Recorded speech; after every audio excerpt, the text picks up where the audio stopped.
Добрий день, мої любі дітки і шановні батьки! Рада вас вітати на своєму занятті. Сьогодні ми з вами будемо знову говорити про природний світ.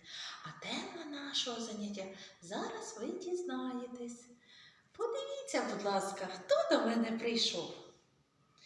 Діти, це ведмідь, всі ви добре знаєте.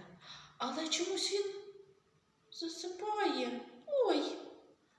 Діти, я вам розповім сьогодні, чому ведмеді засипають взимку.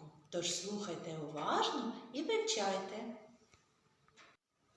Ведмідь заліг у свій барліг, коли на землю випав сніг. Ведмідь Сонько усе ще спить, тому і сніг навкруг лежить. Коли ведмідь устане, тоді і сніг розтане.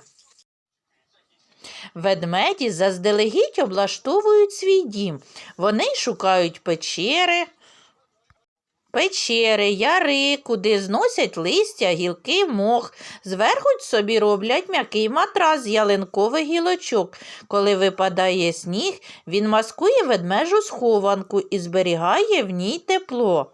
І тому ведмедю взимку дуже тепло у своїй берлозі. Так ми дійшли, діти, до головного запитання, чому ж ведмеді сплять взимку? Діти, основною причиною, чому ведмеді сплять взимку, це те, що їм немає що їсти. Вони зимують, сплять, а навесні виходять зі своєї нірки.